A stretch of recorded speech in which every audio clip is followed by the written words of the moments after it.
Hey everyone, welcome back to another video. Today we are going to be tackling 5 video game companies that have gone downhill, that have let themselves slip and fallen a little bit from grace. This does not mean any of these are just horrible companies or that they can't ever come back or that they haven't made anything good, but they're really not what they used to be. Today I am joined by Alex from Podcast Now, who, if you have not checked out, his channel is growing quite a bit. He is covering all news topics, video game related, movie related. He gets in on all kinds of different topics. So if you like my channel, you'll love his. Be sure to check him out because his channel is linked in the description down below, and he is a personal friend of mine. Alex, thank you for being here today.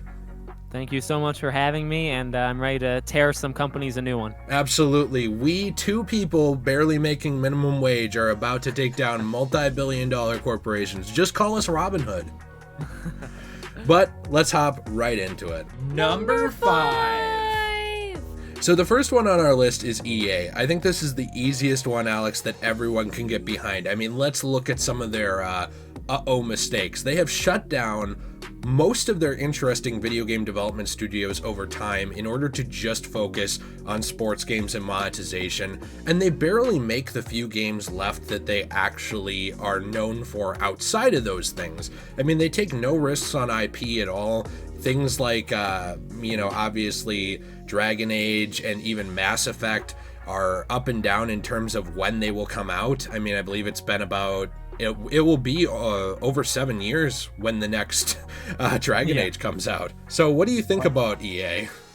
Yeah, I mean, well, I always preface it by saying, like, I it's hard to say, you respect the company. I respect several people, I think, that work there. I don't know about the highest of the highs. I mean, the people, on the ground floor doing their job. And I think I speak for both of us, right? We respect these people. We're not saying we know how to make video games. I know I certainly don't. But I mean, the thing is, they're spotty. And I think that they weren't as spotty years ago. You look really to the golden age of, I would say, any of the properties even you just listed, Jay. Like sports games, there used to be really good ones. I mean, I've played NHL since I played it for, I think, 11 or 12 years straight. So, I mean, it used to be good. And it still is okay, but it's not, amazing. Madden used to be good. FIFA, all these games, expected, right? So they used to be a lot, and again, and it's a spotty thing. Like Battlefront, yeah, it's kind of empty, but I actually kind of like the Battlefront games. It's just they used to be so much better, and it's just like you said, their mistakes of shutting down Visceral, who made Dead Space, right? And the Amy Hennig situation with that Uncharted in space Star Wars game, and they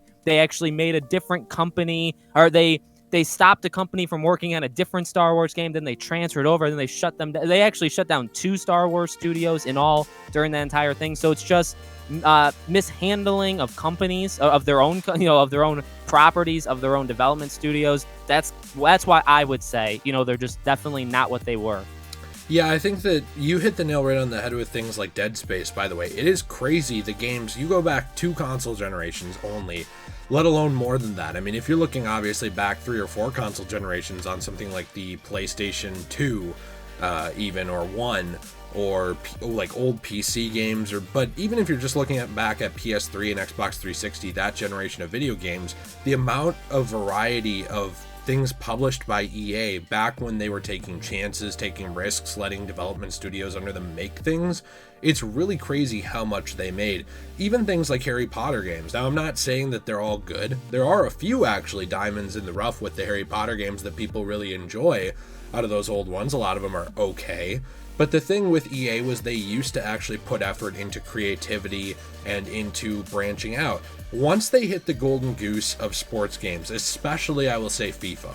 FIFA is like the thing for them, especially in Europe, where football, or soccer as we call it here in the boring states of America, because we changed the name and the Europeans hate that we did that. That game is so massive. It is a cultural phenomenon in a lot of the world, in Europe, obviously in South America. So in a lot of these places, this is huge compared to, North America. And because of that, they are able to make billions of dollars off of these microtransactions with things like their Ultimate Team modes and stuff.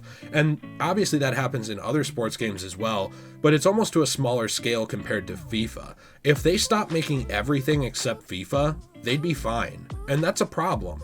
That is a problem with their company, is they no longer have to take a risk. And because of that, we don't see it anymore. Number 4. It's the fourth one. 4. The next one we have is Rockstar. Now hold on, GTA and Red Dead fanboys and fangirls. I'm right there with you. These are good games. So I am not saying that Red Dead Redemption 2 is a bad game or that GTA 5 is a bad game, but let's look at Rockstar now compared to what they used to be. When we look at what they're making now, their open world single player games, yes, are massive in scope and very impressive when they come out. If you are just playing it and you're totally fine for the base out of box game, you know, for your $60, $70, whatever, that single player game is good. But it's not about that. It's about the attitude and mindset of this company that has clearly changed over time. Let's look at what they used to do for even things like GTA. For GTA 4, we got several different expansions, obviously, for Liberty City. We even got the Ballad of Gay Tony, which was massive. You know, so we got a lot of these story expansions. They added in cutscenes, they added in length of playtime, they added in more character development and things to do in the world, right? Over time, Rockstar has seemed content with just working on their online properties. They almost use their single player properties like Red Dead Redemption, obviously, for Red Dead Online, and GTA especially for GTA Online, the big money maker, in order to sell shark cards and microtransactions now, because they make so much money off of that. It's obviously like that's where the value is at once the game comes out, because that's where people will be staying. Long gone are the days of them taking chances on single player expansions, and it does remain to be seen if the expanded version of GTA 5 might have something for single player, because it might. There are rumors that it might, but it's obvious that they've gone years without doing any sort of single player expansion, and they've just been focusing on their microtransaction business model. Yeah, the tough thing with them, and we've actually talked, you and me specifically have talked about this in our own videos and together, is that it's kind of a, like it's an example of one of those games where we complain about it and others complain about it, and they're valid criticisms, right? But people, including maybe even us, we still support it. You know what I mean? Like it's and there's enough support. In fact, there's overwhelming support where you understand why they do it. You know what I mean? So like GTA Online, we know how much money that makes them. It's almost like you said with the EA thing. They could just do that, you know, GTA Online, and they'd be completely fine. So for them, it's almost a situation of like, they're good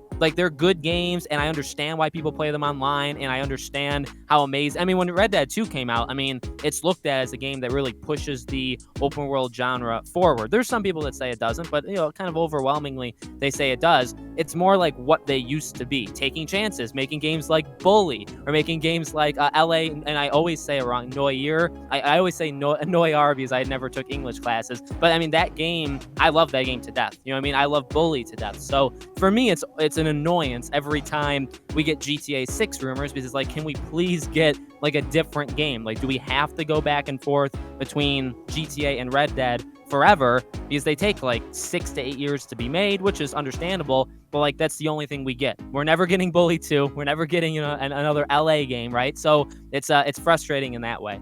With a lot of these companies, you understand why they're making the decisions they made, but from a consumer standpoint and fans of these franchises, it can be very frustrating to see something that you love put on ice just because it made money, but not enough money. It reminds me very much of, not to go on a Disney rant here, I'll be very brief, how Disney can shut down a lot of the times studios that make them money. The idea is essentially that Disney makes so much money that, say you are Disney Infinity, where you're actually ahead of the game and you are turning a small profit, it's not enough, because somebody else can make way more money than you for the company for less work, so they just get rid of it even though it's making a profit.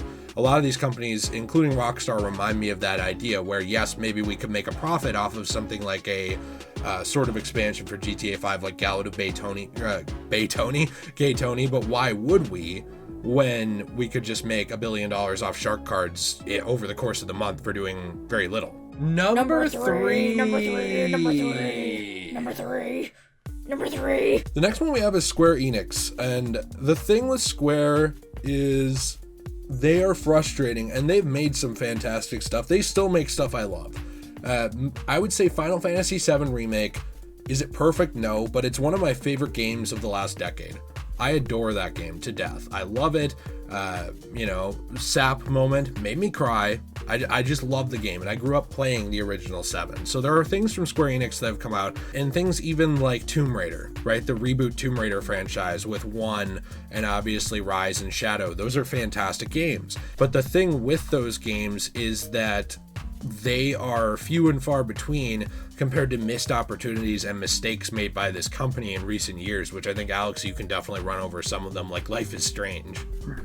Yeah, I mean, that's the thing. I agree with you. I think what both of us said, Final Fantasy VII Remake was our game of the year last year. So, I mean, I love that game today. And unlike you, I didn't play the original, right? So that was my first time, and it's incredible. The Yuffie DLC right now was, I really actually enjoyed it quite a bit. Yeah, you look at Avengers, obviously, right? Marvel's Avengers. Obviously, like you said, Tomb Raider's on hiatus right now. They did really well, but they got nothing coming out. Them not doing more Deus Ex games, that's another one, right? So they, with them, it's another kind of situation where it's almost missed opportunities, right? But Kingdom Hearts 3 was a back step, I think. I don't think it was as good as it could have been. Remind was literally just the exact same. Like, that was just for money. Melody of Memory was just for money, right? And then 15-minute, end credit scene. So, they've, I don't think they're bad. So this is definitely one of those examples where it's like, I don't hate Square Enix. I think they're actually kind of in the mid tier when you look at all the publishers. There's definitely ones way worse than them. But in terms of,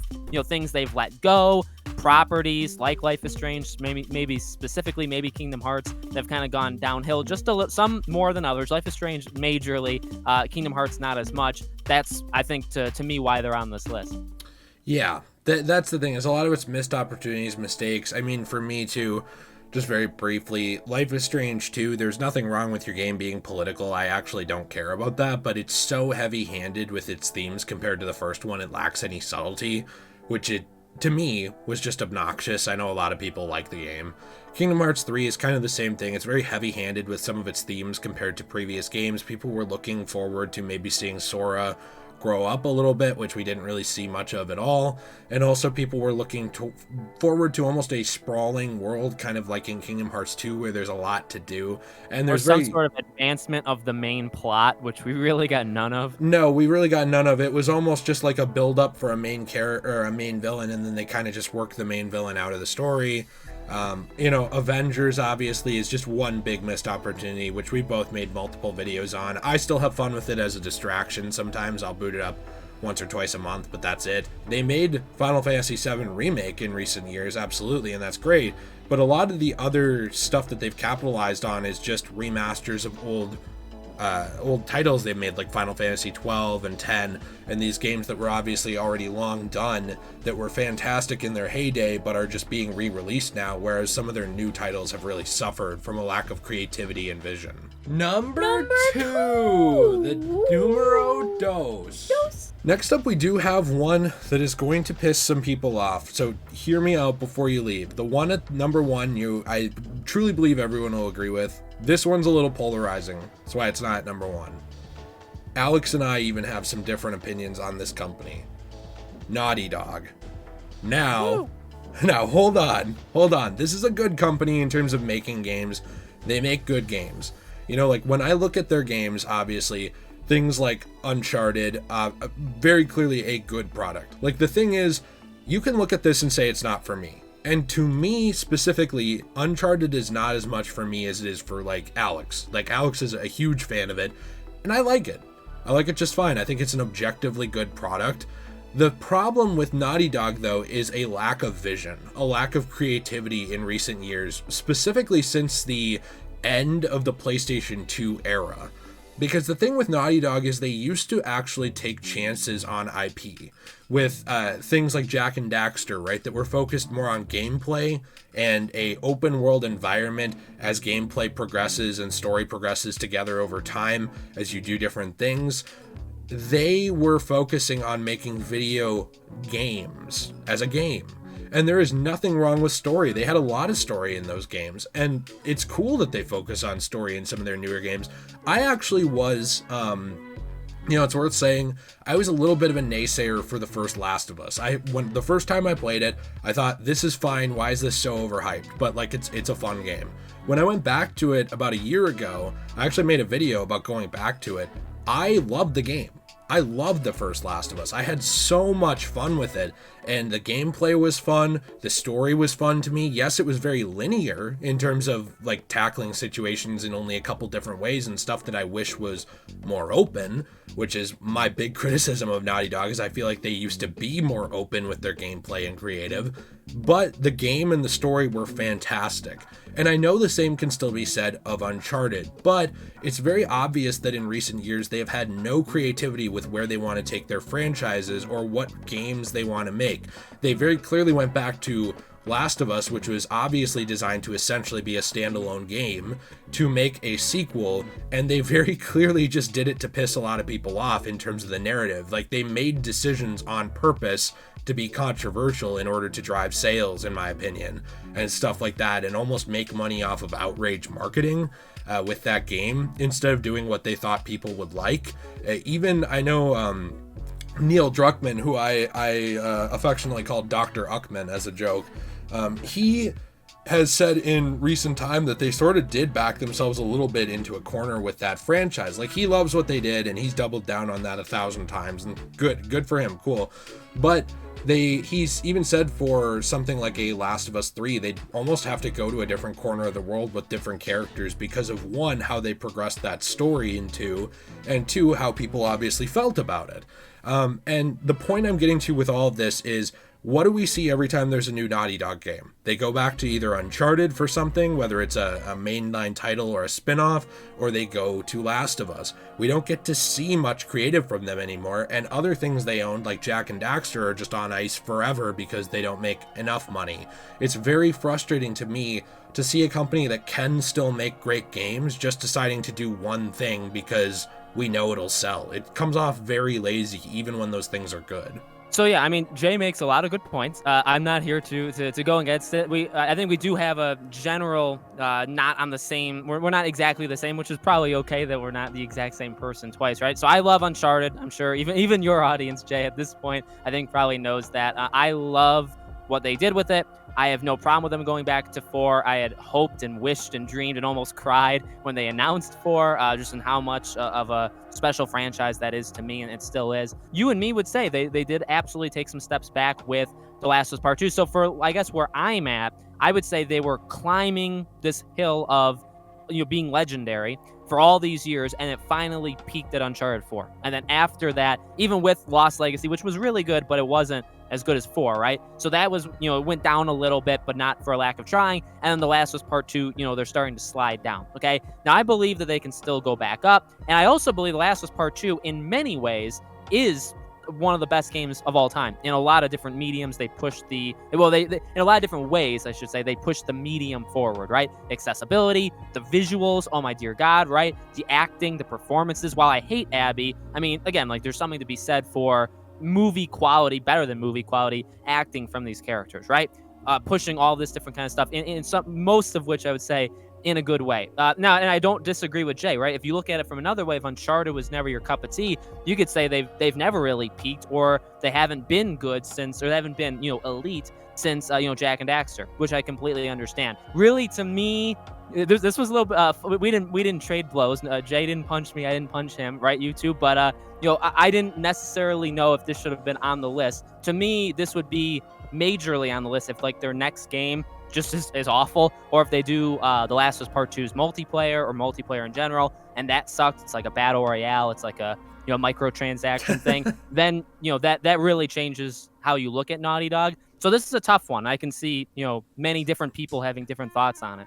Yeah, it is tough, and that's the thing too. Is like at the end of the day, despite what I think, right? Because this is an opinion-based list, obviously. It is your video, Jay, on your channel, so you're allowed. Well, no. I mean, too, it's something that I respect. Like I said, Uncharted's a good series. I like it. I think a lot of people assume that because I don't love it and like super fanboy over it, which I'm not insulting anyone who does, that I don't like it. And that's not the case at all. It's just a case for me with this company, sort of like sort of like EA in a way, where there's just a lack of creativity for when they go back to the well to make stuff. If they would just release more of a, I'm going to use the word diverse here in a different way, diverse lineup of games, instead of me knowing when Naughty Dog announces something, it'll be one of two things, I think I'd be much more on board with the company still for what they are. Number 1! Splat. This is one that I think everyone will agree with, especially after the last one. I really needed to work you over with a controversial opinion before we got to one that everyone will say, yeah, no kidding. Konami. Holy cow, is this a fall from grace? Even if on the off chance, let's say Metal Gear Solid 1 Remake gets announced before this video goes up, and they announced a new Silent Hill game before this video comes up. Let's just say that happened hypothetically. Still, this company will have fallen so far and gone so far downhill. And you know what? Unlike what a lot of people say, I'm going to say it was not all at once. It was not with one blow, with eliminating Hideo Kojima from their employ, in terms of, how they treated him and his staff with Metal Gear Solid 5. It was not all at once with when they released Metal Gear Survive, obviously, after they got rid of him essentially and pushed him out of the company and alienated him. It was not all at once with how they treated their staff in terms of gaming, with like lots of reports of staff abuse and just people being douchebags. It was not all at once with quitting Silent Hill or eliminating PT. This was a fall over time. This was a painful fall from grace, almost like a cancer growing in this company, because let's look at the past of this company. They were releasing fantastic products like Metal Gear Solid, like Silent Hill and others.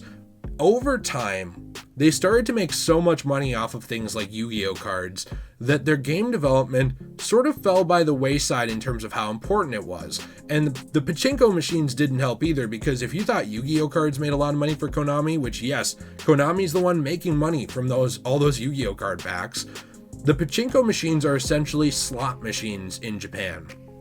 These are sort of like digital glorified slot machines where balls drop down into the machine and, you make money off it or you lose money. It's an interesting thing, and they've done some really cool stuff with it. You can look up footage of their pachinko machines. I know people hate them, but there are really cool ones, like the Metal Gear Solid 3 one. Really interesting looking. But when it comes down to it, Konami realized they could make more money off of what I would call glorified gambling, but not technically classified as gambling, I think, than they could off of gaming. Pachinko and Yu-Gi-Oh made so much money, while game development was a risky business venture that didn't always pan out. So what did they do? They started outsourcing Silent Hill. They got rid of the original Team Silent, which was the biggest death knell for Silent Hill, especially because they had done 1 through 4, and they just sort of killed off Team Silent and moved into outsourcing the properties to other companies. And that was something that was met with varying success. Something like Silent Hill Origins is considered fine, like people like it. Shattered Memories people enjoy. Something like Downpour is very polarizing. Some people like it, some people hate it, but the thing is, long gone were the days of Konami themselves in-house making that legendary franchise, and death came knocking eventually for Metal Gear Solid in the same way, where now no one cares about the company at all. Castlevania has been dead for a long time, and even if we do see new entries in this franchise, it's still very obvious that they just stopped caring for years on end, which is really sad to see from a company that used to be great. Alex, I know I've really laid out a lot of my thoughts on this. What do you think about Konami?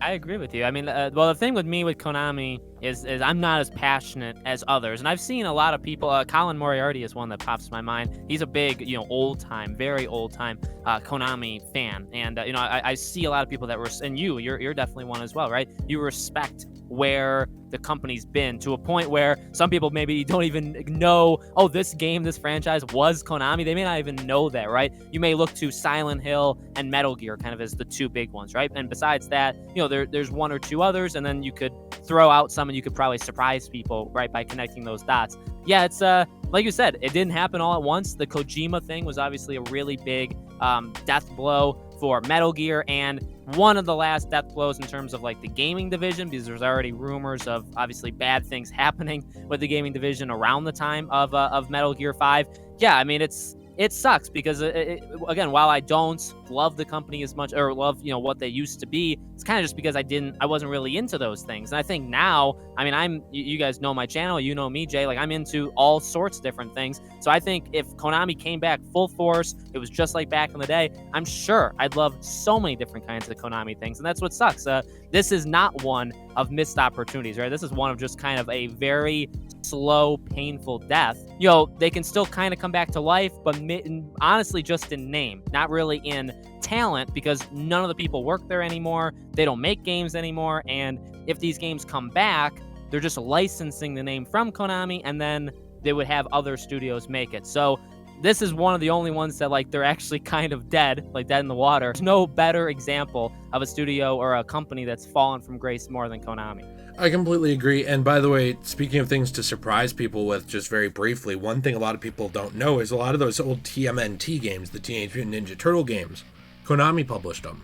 Really? I didn't know that, but those are good games. Yeah, the Turtles in Time and stuff like that, they were Konami games. You don't see anything like that anymore for Risk from Konami, because they don't even do their Surefire stuff. They just don't care. It's very frustrating. I'm interested to see if Konami comes back, but hopefully they do. I don't really know, man. I hope so, but I don't know. My expectations are so dead.